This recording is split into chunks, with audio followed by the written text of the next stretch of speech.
Oke. Bismillah, assalamualaikum warahmatullahi wabarakatuh.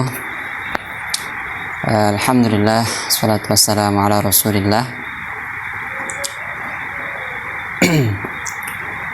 Pertama-tama kita memuji dan memuja puji syukur kita kepada Allah Subhanahu wa Ta'ala yang masih memberikan kita kesehatan, ya khususnya saya pribadi, alhamdulillah juga masih diberikan keistiqomahan untuk terus melatih dan mengirimkan video dan membuat video untuk berbagi dan juga membagikan kabar kepada mama di rumah dan keluarga. Kemudian kita kirimkan sholawat dan salam kepada seorang yang wajib kita ikuti, yang pantas kita jiplak kehidupannya, yaitu Nabiullah Muhammad SAW, dan juga para sahabatnya, keluarga, dan juga umatnya yang selalu memegang sunnahnya, yang mengkaji sunnahnya hingga akhir zaman. Oke. Keluarga di rumah, khususnya mama, ini video ketiga ya. Jadi di episode ketiga ini saya mau membagikan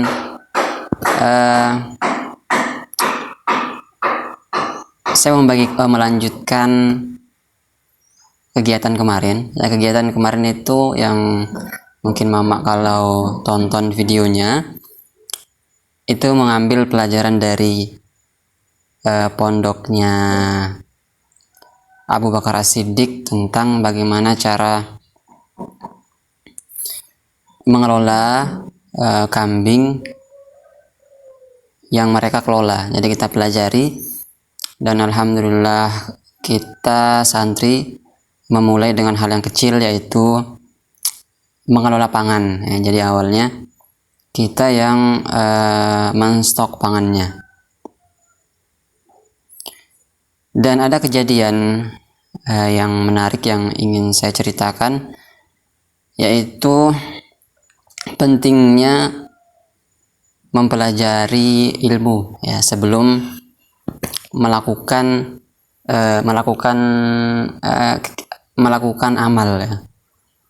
Mempelajari ilmunya dulu, atau astagfirullah, apa sih tadi, pentingnya ada ilmu qabla al-amal ya. Pelajari ilmunya baru mengamalkan ya. Contoh kasus kemarin di sini, ada kambing yang melahirkan ya 3 hari kemarin ya. Kejadiannya itu melahirkan 2 anak kambing, tapi meninggal dua-duanya. Kenapa? Karena tidak tahu dalam mengelolanya ya. Dan yang mengelola sekarang kambing itu sebenarnya bukan dari pondok ya. Makanya mulai sekarang kami usahakan untuk mempelajari itu semua. Dan alhamdulillah ada yang mementorin kita di sini. Nanti pelan-pelan kita santri dan semuanya belajar ya dari awal dulu. Makanya sekarang kita belajar bagaimana cara membuat pangan kambing yang benar. Kayaknya di video awal itu udah saya jelaskan ya tentang dasar memberi pangan ke kambing itu nggak boleh yang basah. Jadi harus didiamkan dulu ya minimal sehari biar layu, baru diberikan ke kambingnya. Karena kalau masih basah itu kumannya masih banyak. Jadi kuman, kemudian kotorannya nanti juga akan lembek, gak kering dia. Dan kemudian insya Allah pada video kali ini saya akan menceritakan tentang perjalanan kedua. Yang kemarin kan di episode awal sampai episode 2 itu cuman membahas di pondok pesantrennya Abu Bakar ya, Abu Bakar As-Siddiq. Nah sekarang kita bahas di pelajaran di pondok pesantren Wadil Qura. Apa yang kami dapatkan di sana ya. Sekarang saya mau share ya kepada mama di rumah supaya juga sebenarnya ini untuk merojaah ya, supaya nanti terus bisa mengamalkan apa yang kami dapatkan di pondok itu ya. Ini rekam jejak supaya nanti juga bisa didengarkan, oh yang saya dapatkan kemarin ini gitu ya, jadi bisa diingat-ingat lagi. Oke. Dan pelajaran yang pertama itu tentang target ya. Jadi mau cerita dulu tentang program di pondok ini, karena pengajarnya itu kadang gonta-ganti ya, tergantung dari pengabdian ya. Jadi pengabdian albir ya sekitar 6 bulan atau 1 semester. Itu tiap semester itu akan terus berganti dan kurang konsisten untuk pembelajarannya, untuk metodenya itu gonta-ganti setiap semester. Jadi tidak ada yang memang paten untuk peraturan pondoknya, nggak ada. Nah, ini juga misi untuk kami di sini, karena salah satu prinsip yaitu adalah harus bermanfaat ya untuk orang lain. Apapun itu, kalau bisa bermanfaat ya kita lanjutkan ya, tapi kalau tidak bermanfaat buat pribadi dan juga orang lain ya kita tinggalkan. Itu prinsip yang harus kita pegang sedalam-dalamnya. Dan juga dalam hadis Rasulullah SAW, khairun nas anfa'uhum linnas ya, sebaik-baik manusia adalah orang yang bermanfaat bagi manusia lainnya ya. Kalau kita mau jadi sebaik-baik manusia, kata Rasulullah, kita harus bermanfaat ya bagi sekitar, tetangga ya, lebih utama ya kerabat-kerabat ya, harus ada manfaat yang harus kita berikan ya. Maka dari itu, karena sekarang kami di sini ya, mungkin kalau kita lihat dan dari testimoni dari mudir juga banyak perubahan ya. Mungkin nanti kalau diizinkan untuk meneruskan pengabdian sampai selesai kuliah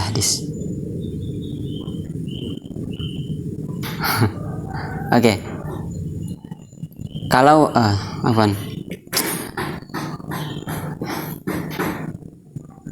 udah izin? Ngapain?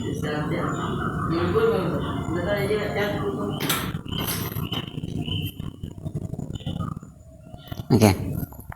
Nah,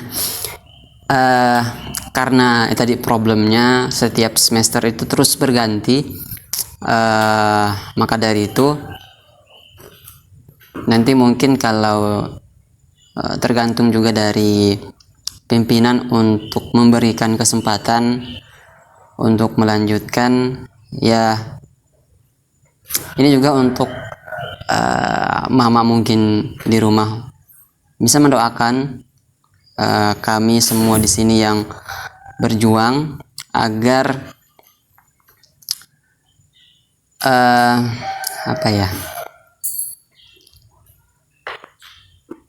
agar optimis ya untuk melanjutkan, supaya nanti juga kalau ada gangguan dari luar yang ngapain atau apalah, ada distraksi yang meminimkan semangat untuk terus melanjutkan. Karena pasti nanti kalau saya izin nih ke masjid misalnya, izin apalagi pamit sama teman-teman yang di masjid banyak sekali, dan di sana juga sudah seperti keluarga ya, di tetangga, kemudian Pak Haji Azhar juga di sana ya.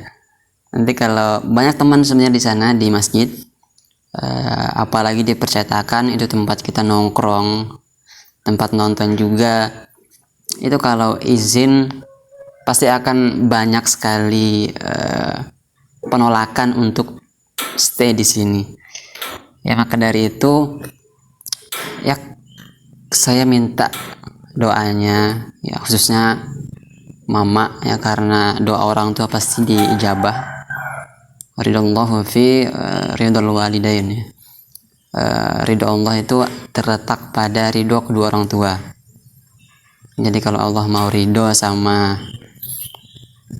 kami ya, kita ambil ridho orang tua ya, kita senangkan ya, buat bahagialah dengan memaksimalkan apa yang bisa kami lakukan di sini.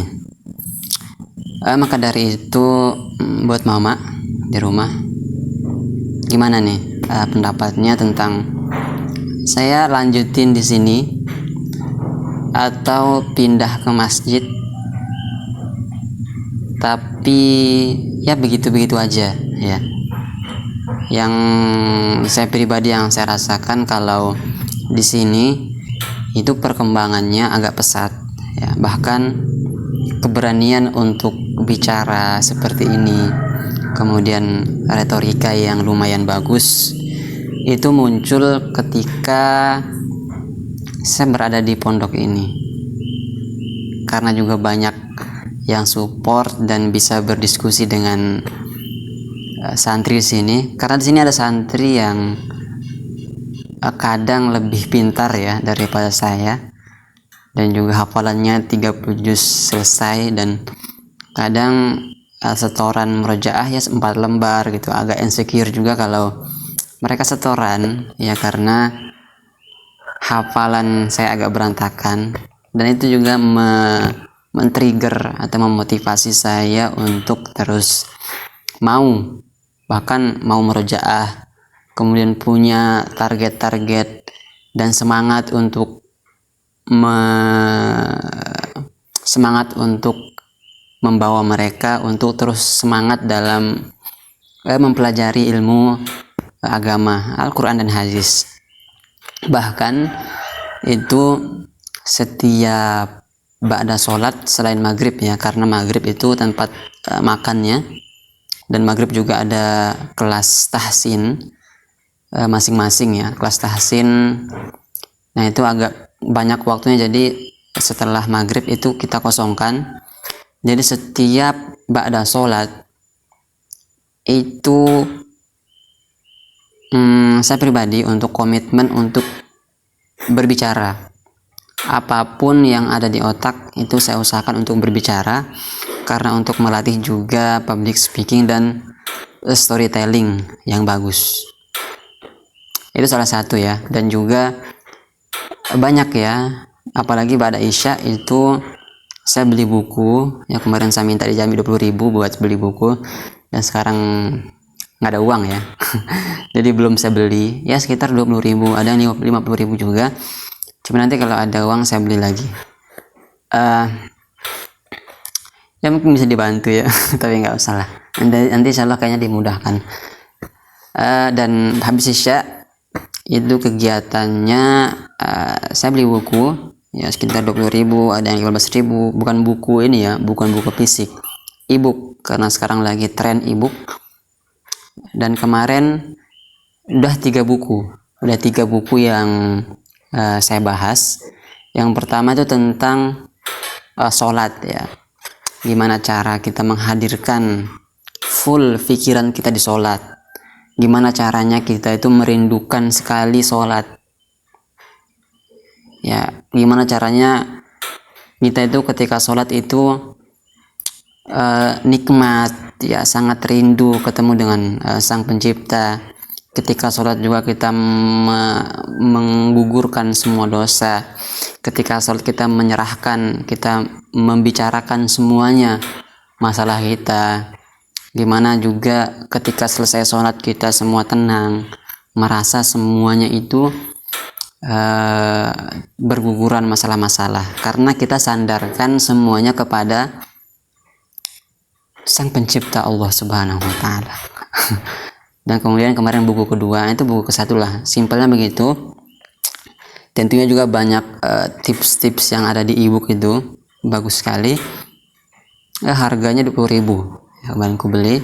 Kemudian di buku kedua itu free ya, karena followers di Instagram itu dikasih buku free tentang manajemen hati, manajemen kolbu, ya gimana menata hati ya, supaya mirip-mirip sebenarnya dengan buku pertama tentang ya kita harus bersandar kepada Allah Subhanahu wa Ta'ala. Karena kalau kita bersandarnya ke orang itu pasti mengecewakan, tapi kalau kita sandarkan semuanya ke Allah, itu pasti tidak akan pernah kecewa ya. Kemudian buku ketiga nih yang kemarin, yang menurutku itu paling banyak manfaatnya, itu membicarakan tentang produktivitas ya, sesuai dengan Al-Quran, dan juga diselaraskan atau di-compare dengan metode-metode yang modern sekarang, yang contohnya habit tracking yang ditulis oleh Stephen Covey. Itu menuliskan empat tahap. Yang pertama mungkin nanti Jami bisa terapkan untuk di rumah. Yang pertama itu quarter pertama itu hal yang penting dan juga mendesak. Kemudian quarter kedua itu yang penting tapi tidak mendesak. Quarter ketiga itu mendesak tapi tidak penting. Yang keempat itu tidak penting dan tidak mendesak. Nah, yang pertama tadi yang penting dan juga mendesak ya, contohnya yang penting kita mengajar, misalnya Jami mengajar ke sekolah, itu kan penting dan juga mendesak ya. Kemudian yang kedua, pokoknya yang pertama itu ada deadline-nya, ada juga kepentingannya, itu yang pertama. Kemudian yang kedua penting, cuman dia tidak mendesak. Contohnya baca buku, itu kan penting, cuman tidak ada tekanan yang datang. Baca Quran, kemudian olahraga, itu kan penting, cuman tidak terlalu mendesak ya. Tidak ada yang ketika kita nggak olahraga nggak ada yang hukum. Ketika kita baca buku nggak ada yang marah-marahin. Nah, itu yang kuarter kedua. Kuarter ketiga itu nggak penting, cuman mendesak ya. Contohnya ketika kita diajak sama teman keluar, yang ngapain ngabuburit nggak jelas ke sungai dan sebagainya, itu kan nggak penting ya, tapi mendesak karena ada yang mengajak, ada yang tegur kita. Nah, itu kuarter ketiga. Yang keempat itu nggak penting dan juga tidak mendesak. Contohnya apa? Contohnya ngobrol nggak penting, main HP, scroll Instagram sampai lama, kemudian main game online, itu kan nggak penting dan juga tidak mendesak, tidak ada yang marahin, dan juga tidak ada manfaatnya sama sekali. Nah, menurut Stephen Covey di dalam bukunya, ya ini udah terjual jutaan kopi di seluruh dunia, itu menekankan kita untuk mengejar kuarter kedua. Apa itu?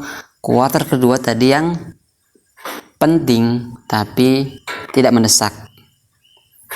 Nah, itu kita tekankan seperti olahraga. Nggak ada yang, kalau kita kerjain nggak ada yang marah ya. Kemudian yang kedua lagi. Contoh yang kedua, membaca buku ya, atau ngapain, masak ya, belajar masak. Ya, Jami belajar masak ya, karena bentar lagi juga mau menikah ya, semoga dapat cepat ya mendapatkan jodoh yang soleh tentunya. Ya pilih-pilih lah, tidak usah sembarangan. Kok ke situ ya? Nah, tadi masak misalnya, itu kan penting cuman tidak ada tekanan. Nah, itu kemarin di buku yang kita salah satu ya, di bab situ salah satu bab membahas tentang itu.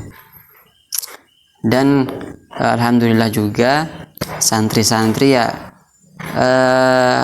mau bekerja sama, mau menerima materi-materi yang kami sampaikan, dan juga tentunya itu semua pertolongan dari Allah Subhanahu wa taala. Karena sangat bahaya kalau kita bekerja kemudian kita dapat hasil, kita bisa mempelajari sesuatu dengan mudah, kemudian kita mengatakan bahwa ini usaha saya, ini dengan kekuatan aku, itu sangat berbahaya.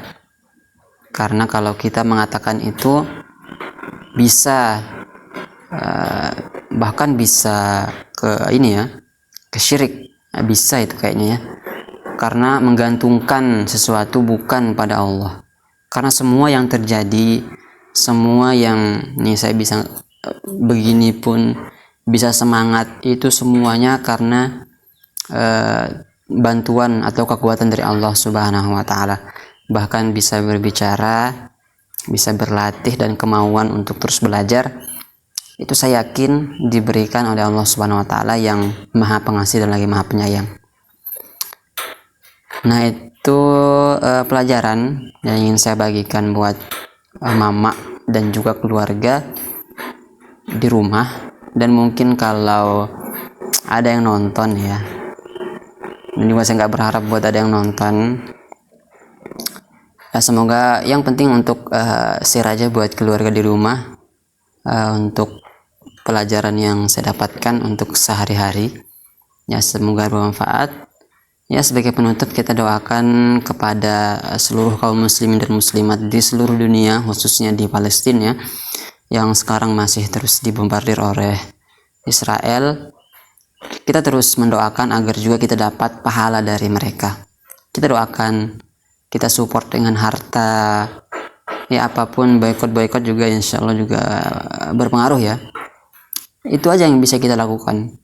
Dan gimana ya, kalau kita jihad ke sana juga nggak mungkin ya, dan juga susah juga, dan pemerintah juga belum yang bergerak. Dan juga kita doakan ke pemerintah sekarang, semoga semua agenda-agenda yang positif itu berjalan dengan lancar, dan kalau ada kesalahan semoga Allah ampuni, dan semoga Allah berikan hidayah. Semoga apa yang dilakukan itu bermanfaat buat umat. Dan alhamdulillah sekarang banyak orang-orang yang kompeten yang terjun ke pemerintahan ya. Salah satunya itu yang punya kasih solusi itu kayaknya terjun juga.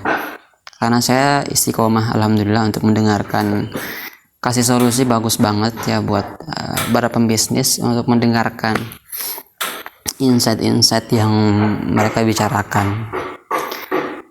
Dan juga kita doakan kepada keluarga di rumah, khususnya mama, keluarga kaum Muhammad dan sebagainya, dan lain-lainnya, dan tetangga juga di rumah ya. Semoga dimudahkan, dilancarkan rezekinya, disehatkan selalu ya, selalu diberikan positive vibes ya. Karena kebahagiaan itu tentunya tidak bergantung ke harta ya. Kebahagiaan yang hakiki atau kekayaan yang hakiki adalah kekayaan hati ya. Maka dari itu bersyukur ketika kita diberikan ilmu agama, pemahaman yang benar ya, sesuai dengan Al-Quran dan Sunnah. Itu sesuatu yang manis sekali, bahkan mahal sekali untuk dibeli oleh orang-orang yang tidak mendapatkannya. Oke, barakallahu fikum. Subhanakallahumma wabihamdika asyhadu an la ilaha illa anta astaghfiruka wa atubu ilaik. Assalamualaikum warahmatullahi wabarakatuh.